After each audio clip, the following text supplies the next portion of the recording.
আসসালামু আলাইকুম। Rangpur government girls high school এর নবম শ্রেণীর আজকের অনলাইন ক্লাসে সকলকে স্বাগতম। আমি মোহাম্মদ পরাদ হোসেন, সহকারী শিক্ষক। প্রিয় শিক্ষার্থীরা, আমরা বিগত লেকচারগুলোতে পঞ্চম শ্রেণীর দুইটি লেকচারে আমরা পদার্থবিজ্ঞান অধ্যায়ের চাপ সম্পর্কিত বেশ কিছু বিষয় শিখে ফেলেছি। আজকে আমরা প্লবতা, অর্থাৎ কোনো বস্তু ভাসবে নাকি ডুববে এ সম্পর্কিত অতি গুরুত্বপূর্ণ একটি লেসন আমরা দেখব। শিক্ষার্থীরা, তোমরা মনোযোগ দিয়ে ক্লাসটি দেখবে। প্রিয় শিক্ষার্থীরা, আমরা প্রথমেই জানতে চাই যে প্লবতা সম্পর্কিত একটি নতুন রাশি, বুয়ান্সি। প্রিয় শিক্ষার্থীরা, তোমরা হয়তো খেয়াল করেছ, আমরা যখন পানি ভর্তি বালতিতে একটি মগ রেখে মগ ভর্তি করে পানি বালতি থেকে বের করে আনতে যাই, আমরা খেয়াল করেছি যে যতক্ষণ মগটি পানির ভিতরে থাকে ততক্ষণ পর্যন্ত সেটিকে হালকা মনে হয়। যখনই সেটিকে আমরা বাইরে বের করে আনি সেটি কিন্তু বেশ ভারী মনে হয়। প্রশ্ন হচ্ছে, এরকম কেন হচ্ছে? মগের ভিতরে পানির পরিমাণ তো আগে যা ছিল এখনও তাই আছে। তাহলে প্রশ্ন হচ্ছে যে পানির ভিতরে গেলেই সেটিকে হালকা মনে হচ্ছে, পানি থেকে বের করে আনলেই কেন সেটিকে ভারী মনে হচ্ছে? একটু খেয়াল করে দেখবে, যতক্ষণ পর্যন্ত সেটি পানির ভিতরে থাকবে, এটাকে যদি আমরা একটি পানি ভর্তি বালতি হিসেবে চিন্তা করে থাকি, মগ যতক্ষণ পানির ভিতরে থাকে ততক্ষণ পর্যন্ত অবশ্যই এটাকে হালকা লাগার একমাত্র কারণ হতে পারে এই পানি, বাটির মধ্যে যে পানি আছে সেটি মগটির উপর একটি ঊর্ধ্বমুখী বল প্রয়োগ করছে। এছাড়া আর কোনোভাবে এটিকে হালকা মনে হওয়ার কোনো যুক্তি নেই। সুতরাং আমরা বলতে পারি প্লবতার সংজ্ঞাতে কোনো বস্তুকে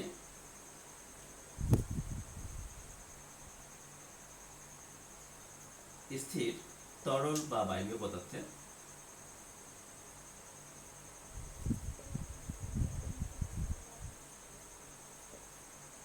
আংশিক বা সম্পূর্ণরূপে নিমজ্জিত করলে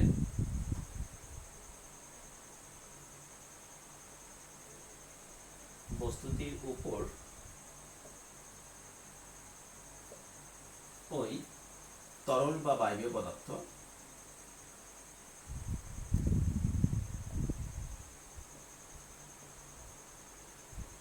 যে ঊর্ধ্বমুখী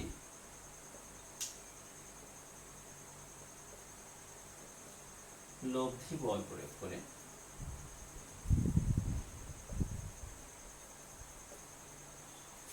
তাকে প্লবতা বলে। শিক্ষার্থীরা, খেয়াল করে দেখো, আমরা কি বলেছি? তরল অথবা বায়বীয় পদার্থে আমরা একটি বস্তুকে আংশিক অথবা পুরোপুরি নিমজ্জিত করব। অবশ্যই তরল বা বায়বীয় পদার্থটা স্থির হতে হবে, প্রবাহমান হলে হবে না। সুতরাং আমরা বলতে পারি নদীর প্রবাহমান পানির ক্ষেত্রে এটি কার্যকর হবে না। আমরা যদি কিছু অংশ অথবা সম্পূর্ণভাবে বস্তুটিকে ওই তরলে বায়বীয় পদার্থ হতে পারে যদি নিমজ্জিত করি, তাহলে ওই বস্তুটির উপর তরল বা বায়বীয় পদার্থ যে ঊর্ধ্বমুখী উপর দিকে যে বল প্রয়োগ করবে, লব্ধি বলটার কারণ আমরা একটু পরে আসছি, বল প্রয়োগ করবে, তাকে আমরা প্লবতা বলবো। আমি এটি গাণিতিক একটি সমীকরণে যেতে চাই আমাদের বোঝার সুবিধার জন্য।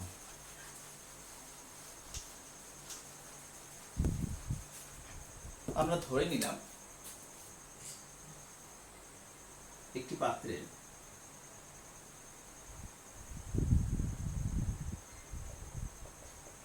পাত্রে কিছু তরল আছে, যে তরলের ঘনত্ব ρ। এই তরলের মধ্যে আমরা একটা সিলিন্ডার আকৃতির বস্তুকে প্রবেশ করালাম। সিলিন্ডারটির উপরের তলের নাম দিলাম পি কিউ, নিচের তলের নাম দিলাম আর এস। সিলিন্ডারটির উচ্চতা আমরা ধরলাম h মিটার। সিলিন্ডারটির উচ্চতা h মিটার। তরলের উপরিতল থেকে এই সিলিন্ডারটির উপরিতল অর্থাৎ পি কিউ তলের উচ্চতাকে ধরলাম h1 এবং তরলের উপরিতল থেকে সিলিন্ডারটির নিচের তলের গভীরতা আমরা ধরলাম h2। আমরা কি কি ধরলাম একটু লিখে নিই। সিলিন্ডার আকৃতির বস্তুর উচ্চতা, সিলিন্ডারের উচ্চতা আমরা ধরলাম h মিটার। সিলিন্ডারটির এই তলের ক্ষেত্রফল আমরা ধরলাম এ মিটার স্কয়ার। সিলিন্ডারের তলার ক্ষেত্রফল আমরা ধরছি এ মিটার স্কয়ার। তরলের উপরিতল থেকে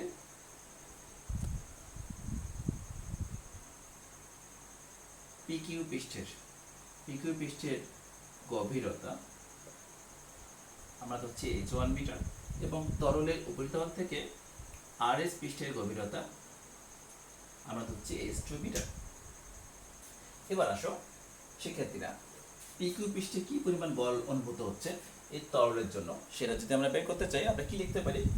পিকিউ তলে অনুভূত বল আমরা যদি F1 বলি, আমরা জানি যে P সমান H রো জি। অন্যদিকে আমরা এটাও জানি যে F সমান P A। সুতরাং P এর মানটা যদি বসাই তাহলে আমরা লিখতে পারি F সমান P A অর্থাৎ H rho g into A। সুতরাং আমরা এই অনুযায়ী আমরা লিখতে পারি যে PQ তলের অনুভূত বল F1 সমান H1 রো জি A, যেখানে H1 হচ্ছে তলের উপরিতল থেকে PQ পৃষ্ঠের গভীরতা, রো হচ্ছে সংশ্লিষ্ট তল পদার্থের ঘনত্ব, জি হচ্ছে ওই স্থানের অভিকর্ষ স্তর এবং A হচ্ছে এই PQ তলের ক্ষেত্রফল। একইভাবে RS তলে অনুভূত বল যদি আমরা F2 বলি তাহলে আমরা লিখতে পারি S2 rho g A। Rho g A তো তিনটি একই থাকছে, RS পৃষ্ঠের জন্য শুধুমাত্র গভীরতা চেঞ্জ হয়ে গিয়েছে, এই ক্ষেত্রে S2 এসেছে। প্রিয় শিক্ষার্থীরা, যদি এই বস্তুটি PQRS বস্তুটি এই তরল পদার্থে এই নির্দিষ্ট স্থানে স্থির অবস্থায় থাকে, সেক্ষেত্রে আমরা বলতে পারি এই সিলিন্ডার আকৃতির বস্তুটির চতুর্দিকের বলগুলো সমান, সেজন্য সে ওই জায়গায় স্থির অবস্থায় আছে। সুতরাং আমরা বলতে পারি PQ পৃষ্ঠে উপর থেকে পানির যে পরিমাণ বল তল যে পরিমাণ বল প্রয়োগ করবে, নিচ থেকে আরেকটা ঊর্ধ্বমুখী বল একই পরিমাণ হতে হবে, না হলে কিন্তু ওই জায়গাটা ওই তলটা ওই জায়গায় স্থির অবস্থায় থাকবে না। আবার একইভাবে বলতে পারি RS পৃষ্ঠে ঊর্ধ্বমুখী বল এবং নিম্নমুখী বল এই দুটি একই, এই জন্য RS পৃষ্ঠ ওই জায়গাতে স্থির অবস্থায় আছে। সুতরাং আমরা বলতে পারি যে PQ তলের বল এবং RS পৃষ্ঠের বলে কিছুটা ভিন্নতা আছে। কেন? কারণ এক্ষেত্রে H1 এবং H2 মানে ভিন্নতা আছে, বাকি সবগুলো তো একই। আমরা কিন্তু এই ইকুয়েশন দুটো থেকে দেখতে পাচ্ছি যেহেতু H1 H2 H1 এর থেকে বেশি, সুতরাং আমরা বলতে পারি যে লব্ধি বলটি কত হবে। আমরা দেখতে পাচ্ছি F2 গ্রেটার দেন F1, সুতরাং এক্ষেত্রে লব্ধি বল যেহেতু দুটো মিলিত হবে একটা বল পাচ্ছি। এক্ষেত্রে দেখো নিচের দিকের বল উপরের দিকের বল F1 ইকুয়াল, আবার নিচের দিকের বল উপর দিকের বল F2, এই দুটো মিলে ইকুয়াল, কিন্তু তারপরে F2 মানটা বেশি। তার মানে ঊর্ধ্বমুখী RS পৃষ্ঠে যে বল প্রযুক্ত হচ্ছে অনুভূত হচ্ছে সেটার থেকে নিম্নমুখী তরলের অনুভূত বল F1, PQ পৃষ্ঠে অনুভূত বল F1টা একটু কম। সুতরাং লব্ধি বল যেটা উপর দিকে কিছুটা কার্যকর হবে সেটা কি FB বলতে পারি, B ফর বুয়ান্সি। FB যদি বলে থাকি সেক্ষেত্রে আমি লিখতে পারি F2 মাইনাস F1। F2 এর মান ছিল S2 রো জি এ, F1 এর মান ছিল H1 রো জি এ। প্রিয় শিক্ষার্থীরা, আমরা দেখতে পাচ্ছি এই দুটো থেকে রো জি এ কমন যায়। সুতরাং আমরা যদি রো জি এর মানটি কমন নিয়ে রেখে দিই তাহলে থাকে S2 minus H1 rho g এ। একটু খেয়াল করে দেখো, এসটি ছিল তলের উপরিতল থেকে পাত্রের নিচের তলের অর্থাৎ RS তলের গভীরতা, অন্যদিকে H1 ছিল তলের উপরিতল থেকে পাত্রের উপরিতল অর্থাৎ PQ তলের গভীরতা। এই দুটো থেকে H2 থেকে H1 যদি বিয়োগ দিই তাহলে কিন্তু আমরা পাত্রের অর্থাৎ বস্তুর উচ্চতা পেয়ে যাচ্ছে। সুতরাং S2 মাইনাস H1 সমান H, তার আমরা লিখতে পারি H রো জি এ। এবার আমরা খেয়াল করি সিলিন্ডার আকৃতির বস্তুটির ক্ষেত্রফল ছিল a মিটার স্কয়ার এবং সিলিন্ডারটির উচ্চতা ছিল h মিটার। এই দুটোকে গুণ করলে অবশ্যই ওই সিলিন্ডার আকৃতির বস্তুটির আমরা আয়তন পেয়ে যাব। সুতরাং আমরা লিখতে পারি h এবং এর গুণফল হিসেবে v, আয়তনের জন্য v রো জি। আমি একটু মিশাই দিই উপরে লেখাগুলো।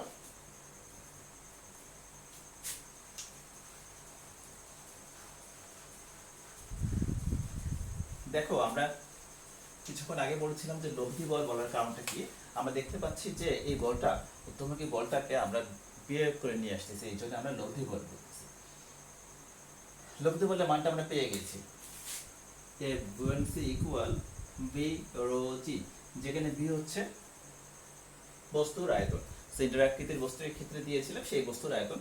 একটু চিন্তা করে দেখো, এই বস্তুটিকে এই তরলে প্রবেশ করানোর ফলে সম আয়তনের তল পদার্থ কিন্তু এখান থেকে অপসারিত হবে, সম আয়তনের তল পদার্থ অপসারিত হবে। একইভাবে রো কিন্তু ওই তরলের ঘনত্ব। সুতরাং আমরা যদি চিন্তা করি, ভি হচ্ছে অপসারিত তরলের আয়তন, রো হচ্ছে তরলের ঘনত্ব। সুতরাং আমরা ঘনত্বের ইকুয়েশন থেকে জেনেছি রো সমান এম ভাগ ভি, যার মানে হচ্ছে রো ভি এর গুণফল হচ্ছে এম। সুতরাং এই রো ভি এর জায়গায় কিন্তু আমি এম বসাতে পারি। কার এম আসবে? বস্তুর? না, অবশ্যই না, কারণ ভি হচ্ছে অপসারিত তরলের আয়তন, বস্তুর আয়তনের সমান, কিন্তু রো অপসারিত তরলের অর্থাৎ তরলের ঘনত্ব। সুতরাং ভিরো গুণ করলে আমরা যেটা পাবো সেটা হচ্ছে অপসারিত তরলের ভর, অপসারিত তরলের ভর, that means M. M G মানে কি? ডব্লিউ, অর্থাৎ বস্তুর ওজন। কোন বস্তুর ওজন? ওই বস্তু, সেই আকৃতির বস্তু কর্তৃক অপসারিত তরলের ওজন। আমরা কিন্তু পেয়ে গেলাম যে প্লবতার মানটা কত হতে হবে, কত হয়। আমরা দেখে পেলাম যে প্লবতাটা আসলে যতটুকু তল এই বস্তুটিকে প্রবেশ করানোর জন্য অপসারিত হয়ে গিয়েছে তার মানের সমান, তার ওজনের সমান। সুতরাং আমরা বলতে পারি প্লবতার সমান অপসারিত তলের ওজন, যেটাকে আমরা লিখতে পারি এই যে এই ইকুয়েশনটি, ভি রো জি। ভি হচ্ছে তরলের মধ্যে নিমজ্জিত বস্তুর আয়তন, বস্তুর নিমজ্জিত অংশের আয়তন। রো অবশ্যই সংশ্লিষ্ট তরল অথবা বায়বীয় পদার্থের ঘনত্ব, যেহেতু আমরা জানি আমরা এটিকে মনে রাখবো। বুয়েন্সির মান হচ্ছে, প্লবতার মান হচ্ছে ভি রো জি। এই সম্পর্কিত বিজ্ঞানী আর্কিমিডিস একটি সূত্র প্রদান করে। সূত্রটি খুবই নাম করা। সূত্রটি হলো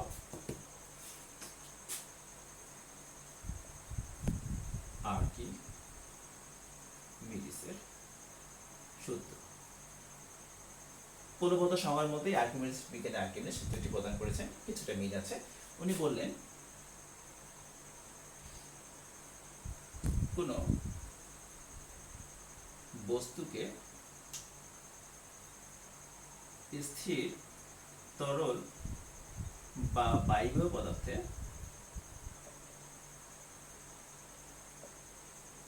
আংশিক বা সম্পূর্ণরূপে নিমজ্জিত করলে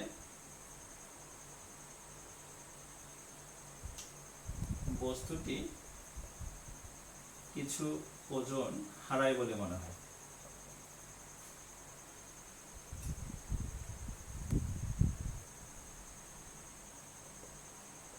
এই হারানো ওজন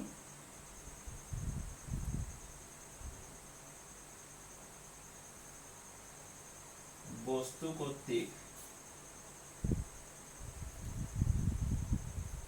অপসারিত তরল বা বায়বীয় পদার্থের ওজনের সমান।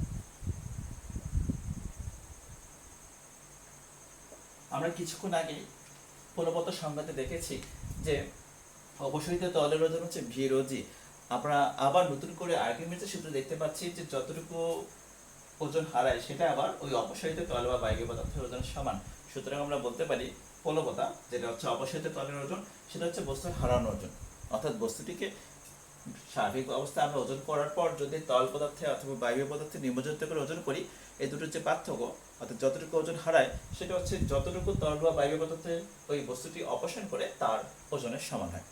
আমরা একটু সহজভাবে মনে রাখবো, হারানো ওজন সমান ওই বস্তু কর্তৃক অপসারিত তরল বা বায়বীয় পদার্থের ওজনের সমান, যার মান হচ্ছে ভি রো জি, যার মান ভি রো জি। আমরা একটু আগে দেখেছি প্লবতা হচ্ছে একটি বল, ঊর্ধ্বমুখী লব্ধি বল। সুতরাং আমরা বলতে পারি প্লবতার একক হচ্ছে নিউটন এবং মাত্রা হচ্ছে বলের মাত্রা সমান M L T minus two, M L T to the power minus two. প্রিয় শিক্ষার্থীরা, তাহলে আমরা দেখতে পেলাম যে কোনো বস্তুকে যদি আমি স্থির তরল বা বায়বীয় পদার্থে নিমজ্জিত করি,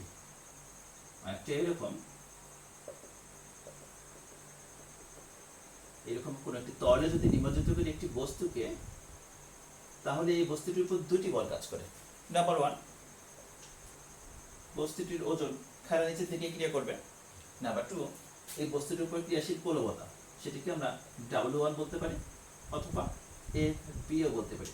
AP, A for force, B for buoyancy, অর্থাৎ বলবৎতার বল। এই দুটি বল কাজ করে। এই দুটি বলের উপর ভিত্তি করে কোনো একটি বস্তু সংশ্লিষ্ট তরল অথবা বায়বীয় পদার্থে ভাসবে কি ভাসবে না তা বলা যায়। অর্থাৎ বস্তুর ভাষণ নিমজ্জনের শক্তি, বস্তুর ভাষণ নিমজ্জনের সত্য আমরা একটু দেখব। ভাষণ মানে ভাষা, নিমজ্জন মানে ডুবে যাওয়া। অর্থাৎ কোনো একটি বস্তু কখন ভাসবে বা ডুবে যাবে সেটি আমরা একটু দেখতেছি। দেখো, যদি বস্তুর ওজন বস্তু কর্তৃক অপসারিত তরলের ওজনের সমান হয়, এখানে W1 বলতে আমি বলবৎতা বুঝিয়েছি, তাহলে আমি একটু লিখে দিই। এখানে W হচ্ছে বস্তুর ওজন এবং W1 হচ্ছে বলবৎতা, যেটা হচ্ছে বস্তু কর্তৃক অপসারিত তরলের ওজন। তরল বা বায়বীয় পদার্থের ওজন হলো, আমি এই চিত্রের ক্ষেত্রে তরলের ওজন লিখলাম, অর্থাৎ বস্তুর হারানো ওজন। প্রিয় শিক্ষার্থীরা, যদি বস্তুর ওজন বস্তু কর্তৃক অপসারিত তরলের ওজনের থেকে বেশি হয়, সেক্ষেত্রে আমাদের কি হবে? অবশ্যই নিম্নমুখী বল বেশি ঊর্ধ্বমুখী বল থেকে, সুতরাং বস্তুটি ওই তরলে ডুবে যাবে। যদি এমন হয় বস্তুর ওজনটি কম, ঊর্ধ্বমুখী বল অর্থাৎ বলবৎতা বল বা বস্তু কর্তৃক অপসারিত তরলের ওজনের থেকে কম, তার মানে কি দাঁড়ালো? ঊর্ধ্বমুখী বলটি বেশি হয়ে গেছে। সেক্ষেত্রে কি হবে? বস্তুটি ওই তরলে ভাসবে, বস্তুটি ওই তরলে ভাসবে। কিন্তু যদি এমন হয় বস্তুর ওজন এবং বস্তু কর্তৃক অপসারিত তরলের ওজন সমান হয়, অর্থাৎ বলবৎতার মান যদি সমান হয়, তাহলে কি দাঁড়াবে? এক্ষেত্রে ডুববেও না, ভাসবেও না, দুটো মিলিত হবে একটা অবস্থা দাঁড়াবে। মজার ব্যাপার হলে এই অবস্থাটিকে বলা হয় বস্তুটি ওই তরলে সম্পূর্ণ নিমজ্জিত অবস্থায় হবে।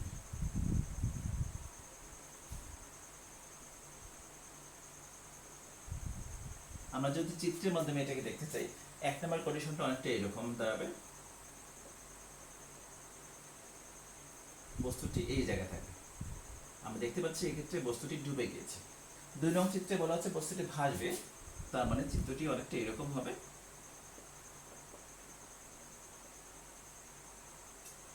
আমরা দেখতে পাচ্ছি বস্তুর কিছু অংশ ডুবানো, কিছু অংশ ভাসা, তার মানে ভেসে আছে।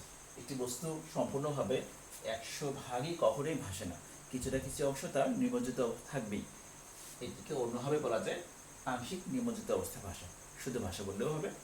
অন্যদিকে W=W1 যদি হয়, সেক্ষেত্রে বস্তুটি ভাষার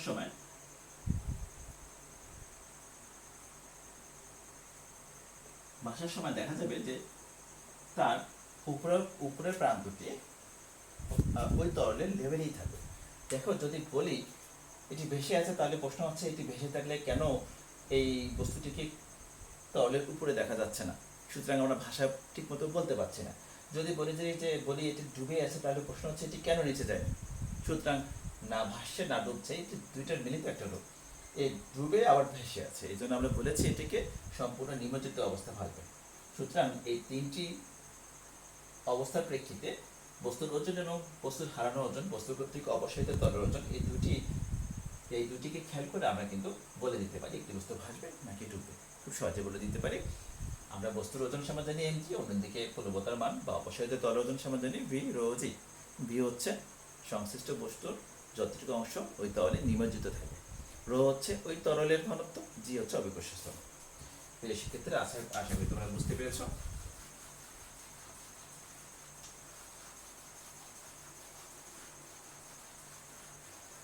তোমাদের জন্য ছোট্ট একটি বাড়ির কাজ থাকবে, তোমরা লিখে নাও।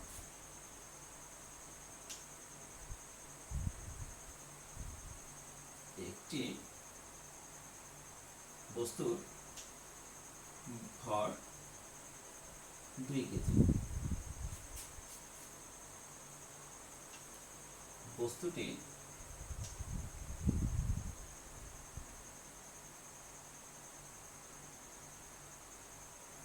চারশো সেমি কিউব আয়তনের পানি অপসারণ করতে পারে। অর্থাৎ যদি আমরা বস্তুটিকে পানিতে ছেড়ে দিই তাহলে ও 400 সেমি কিউব আয়তনের পানি অপসারণ করতে পারে। বস্তুটিকে পানিতে ছেড়ে দেওয়া হলে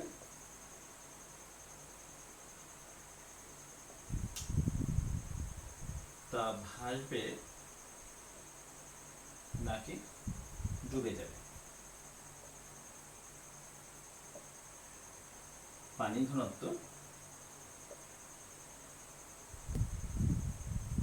1000 কেজি পার মিটার কিউব। এই গাণিতিক সমস্যাটি আমরা সমাধান করার জন্য অবশ্যই বস্তুর ওজন এবং বলবৎতা এই দুটি অংশকে নিয়ে কম্পেয়ার করে করবো। আশা করি তোমরা এটা করতে পারবে। বিদ্যালয়ে করার পর তোমরা এই সমস্যাটি তোমাদের টিচারকে দেখিয়ে নেবে। আশা করি তোমরা বুঝতে পেরেছো। তোমাদের সকলকে ধন্যবাদ। সকলে ভালো থাকবে। আল্লাহ হাফেজ।